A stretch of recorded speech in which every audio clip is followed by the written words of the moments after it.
My dear sisters, Mes chères sœurs, wonderful to be with you.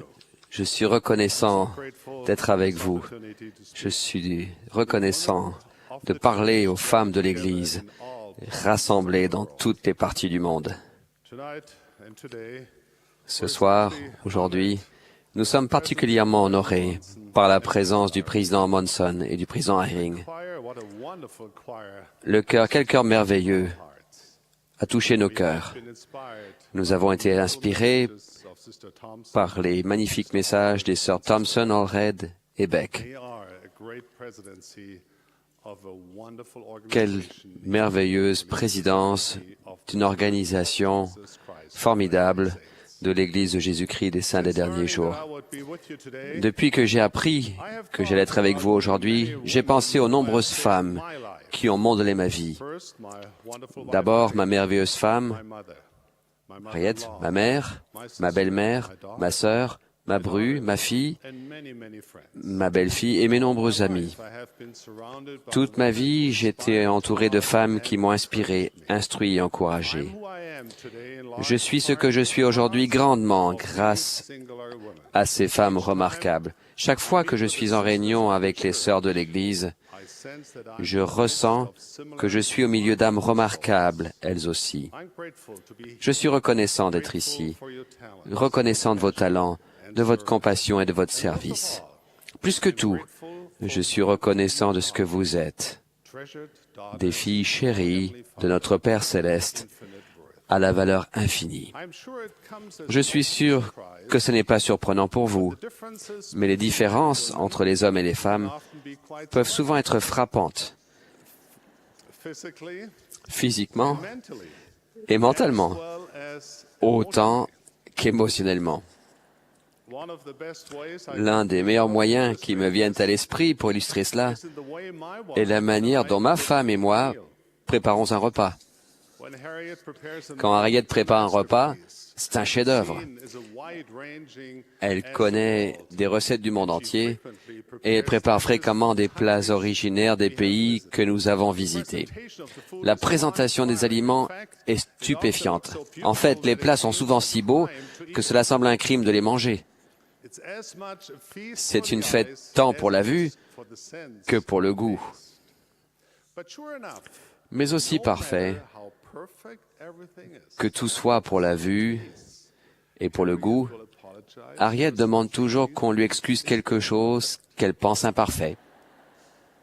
I'm afraid I used a touch too Elle dira « much J'ai ginger peur d'avoir mis un peu trop de gingembre » ou or next time « La prochaine fois, would be better if je pense qu'il vaudrait mieux mettre un peu plus de curry ou une feuille de laurier de plus. » let me contrast Voyez maintenant with the way I cook. comment moi je cuisine. For the purpose of this talk, I Pour ce asked discours, Harriet to tell me j'ai what demandé I à cook Harriet best. quel était le plat que je cuisine le mieux. Elle a répondu « Les œufs au plat, Sunny side up. non retournés. But that isn't all. » Mais ce n'est pas I tout. have a speciality J'ai une spécialité called Knusper. appelée Knusperchen. Name may sound like Le nom ressemble peut-être à quelque chose de délicieux, as an une délicatesse trouvée dans un restaurant chic. let me share with you how Je vais vous dire comment on le prépare. you cut French bread On coupe du pain français en petites tranches and toast them twice. et on les grille 2 fois. Is the recipe. C'est ça la recette. So between Donc, fried eggs, entre les œufs au plat, they are greasy, même s'ils sont un peu gras, Knusperchen, et les Knusperchen, when they are burnt, même s'ils sont brûlés, quand je cuisine, pretty heroic. je me sens assez héroïque.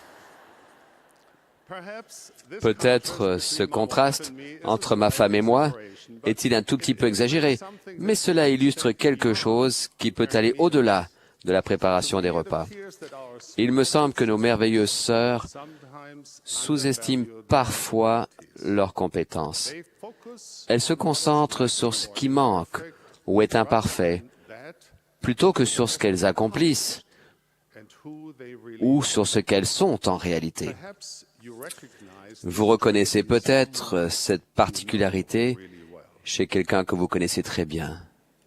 The good news is that La bonne nouvelle also points to a est que cela souligne une qualité admirable, le désir inné de plaire au Seigneur au mieux de nos capacités. Malheureusement, cela peut aussi entraîner la frustration, l'épuisement et la tristesse. Aujourd'hui, je veux m'adresser à celles qui sont déjà senties incompétentes, découragées ou fatiguées. En résumé, je veux vous parler à toutes. Je prie aussi pour que le Saint-Esprit amplifie mes paroles et leur donne plus de signification, de portée et d'inspiration. Nous savons qu'il peut parfois être difficile de garder la tête hors de l'eau. En fait, dans notre monde de changement, de difficultés, de listes de contrôle, il peut sembler parfois presque impossible d'éviter de se sentir submergé par la souffrance et le chagrin. Je ne veux pas dire que nous pouvons simplement appuyer sur un bouton et annihiler les sentiments négatifs qui nous dépriment.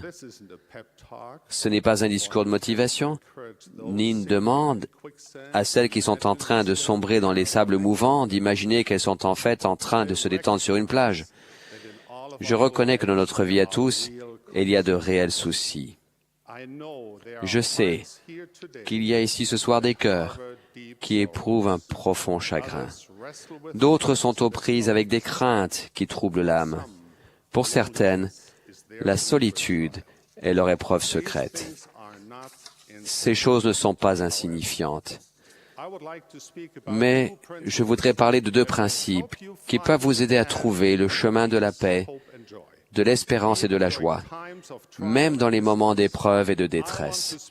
Je veux parler du bonheur de Dieu et de la manière dont chacun de nous peut y goûter malgré les fardeaux qui nous écrasent.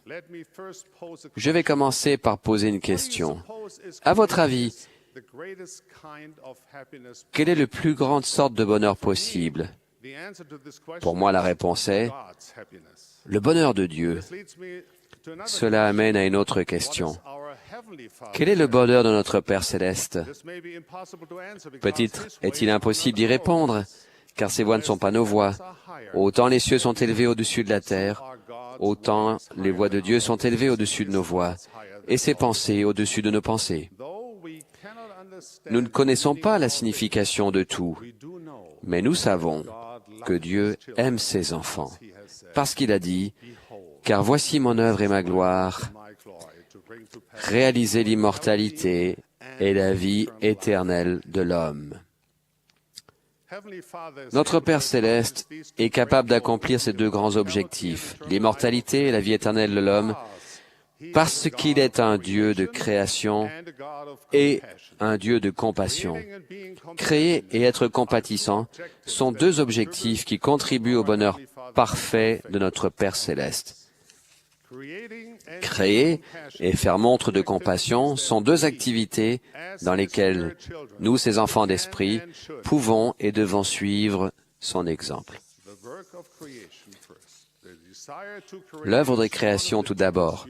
Le désir de créer est l'une des aspirations les plus profondes de l'âme humaine. Quels que soient nos talents, notre formation, nos antécédents, nos compétences, nous avons tous le souhait inhérent de créer quelque chose qui n'existait pas. Tout le monde peut créer. On n'a pas besoin d'avoir de l'argent, un poste ou de l'influence pour créer quelque chose de valable ou de beau. La création apporte beaucoup de satisfaction et un profond sentiment d'accomplissement. Nous progressons et faisons progresser autrui quand nous prenons la matière inorganisée pour en faire quelque chose de beau. Et je ne parle pas du nettoyage des chambres de vos enfants adolescents. Vous pourriez dire, je ne suis pas créative. Quand je chante, je suis toujours un demi-ton au-dessus ou en dessous de la note. Je ne sais pas tracer une ligne sans règle. Et le pain que je fais ne peut servir que de presse-papier ou de bloc-porte. Si c'est ce que vous ressentez, réfléchissez et souvenez-vous que vous êtes des filles d'esprit de l'être le plus créatif de l'univers. N'est-il pas remarquable de penser que nos esprits ont été façonnés par un Dieu infiniment créatif et éternellement compatissant? Réfléchissez à cela. Votre corps d'esprit est un chef-d'œuvre dont la beauté, le fonctionnement et les capacités défient l'imagination. Mais dans quel but avons-nous été créés? Nous avons été créés dans le but express et avec le potentiel d'avoir une plénitude de joie. Notre droit par la naissance et l'objectif de notre grand voyage sur cette terre est de rechercher et d'éprouver un bonheur éternel. L'une des façons de le trouver est de créer des choses. Si vous êtes mère, vous participez avec Dieu à son œuvre de création, non seulement en donnant un corps physique à vos enfants, mais aussi en les instruisant et en les élevant.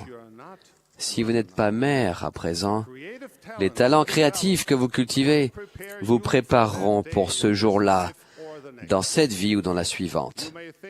Vous pensez peut-être que vous n'avez pas de talent, mais c'est faux, car nous avons tous des talents et des dons, chacun de nous. Les limites de la créativité vont bien au-delà d'une broderie ou d'une feuille de papier. Elles ne nécessitent pas de pinceau, de stylo, ni de touche de piano. Créer signifie amener à l'existence quelque chose qui n'existait pas, des jardins colorés, des maisons harmonieuses, des souvenirs familiaux, des rires en cascade. Ce que vous créez n'a pas besoin d'être parfait. Peu importe si les œufs sont un peu gras ou si le pain est brûlé. Ne laissez pas la crainte de l'échec vous décourager. Ne laissez pas les critiques vous paralyser, qu'elles viennent de l'intérieur ou de l'extérieur. Si vous vous sentez quand même incapable de créer, commencez petit. Commencez par voir combien de sourires vous pouvez créer. Écrivez une lettre de remerciement. Apprenez une nouvelle compétence. Choisissez un endroit et embellissez-le. Il y a près d'un siècle et demi, Brigham Young s'est adressé aux saints de son époque. Il a dit, « Les saints ont une grande œuvre à accomplir. Progressez, améliorez-vous en tout et embellissez tout ce qui vous entoure. Cultivez la terre, cultivez votre esprit, construisez des villes, décorez vos maisons, faites des jardins, des vergers, des vignes et rendez la terre si plaisante que lorsque vous regarderez vos labeurs, vous puissiez le faire avec plaisir et que des anges puissent se réjouir de venir voir vos beaux endroits. Entre-temps, cherchez continuellement à orner votre esprit de toutes les grâces de l'Esprit du Christ. » Fin de citation. Plus vous faites confiance à l'Esprit et plus vous vous reposez sur lui, plus votre capacité de créer grandit.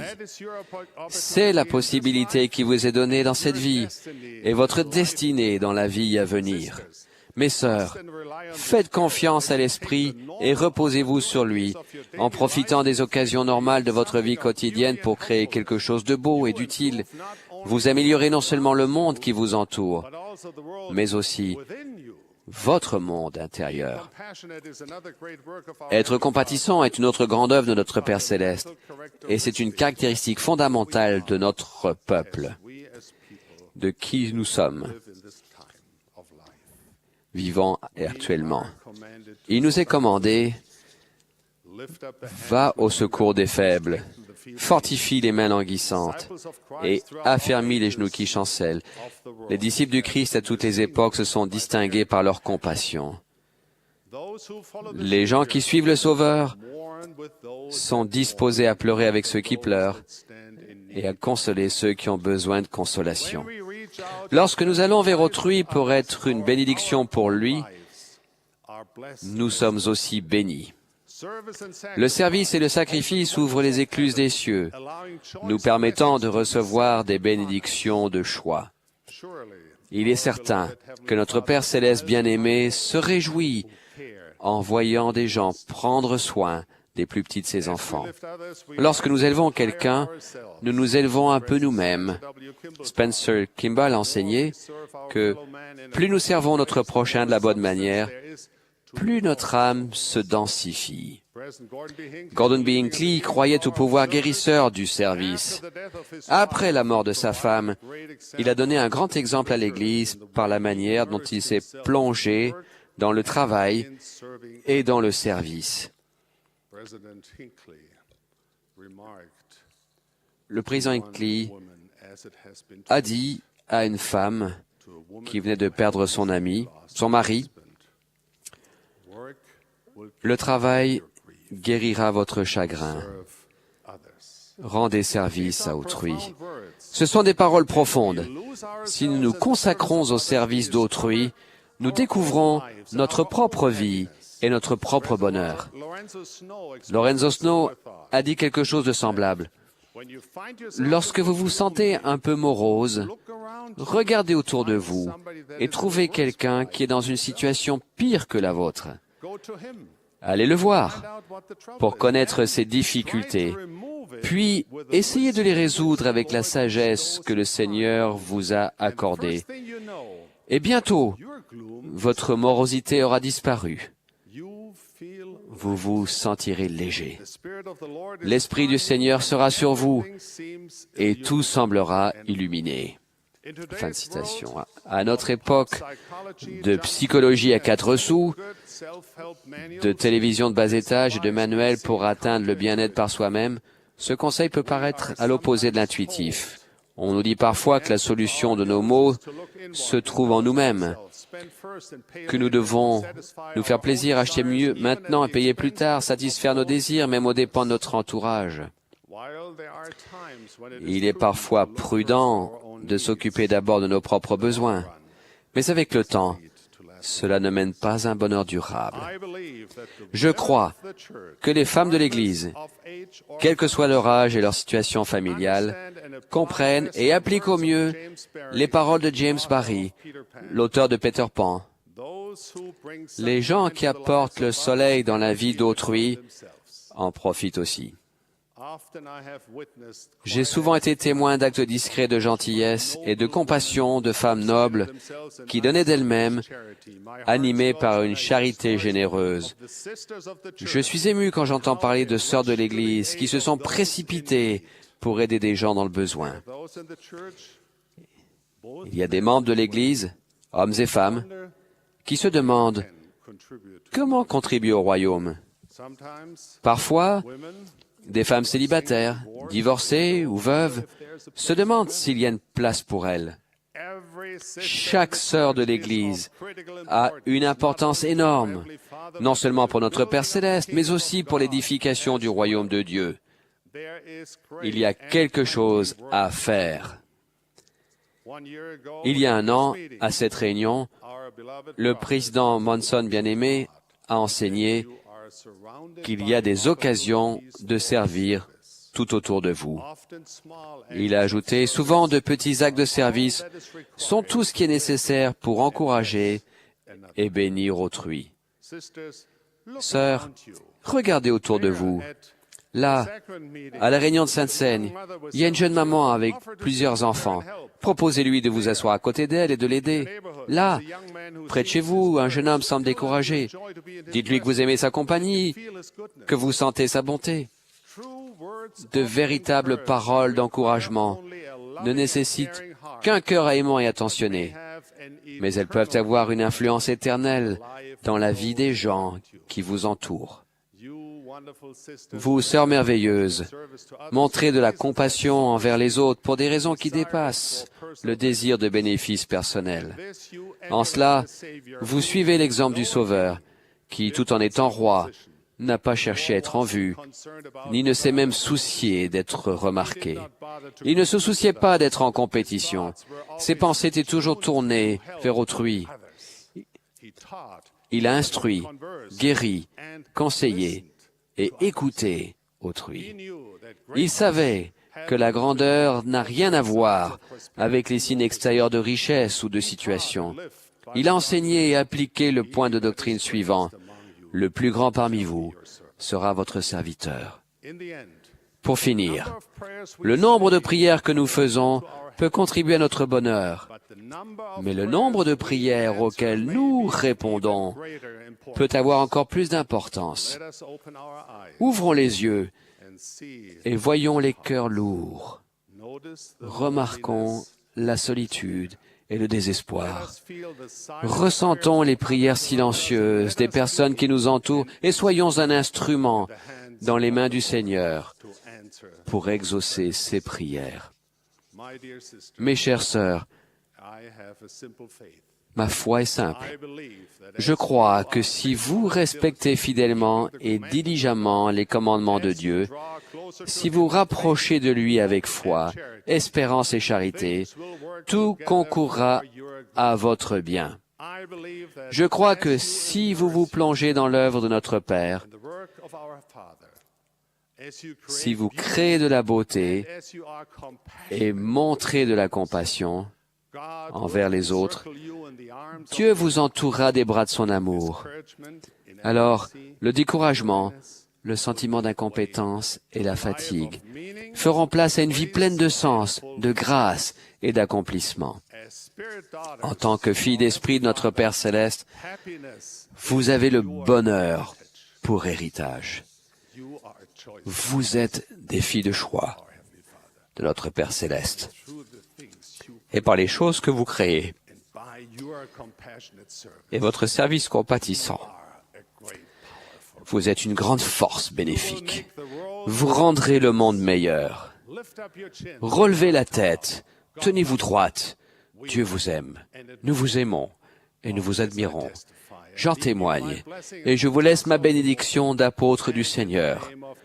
Au nom de Jésus-Christ. Amen.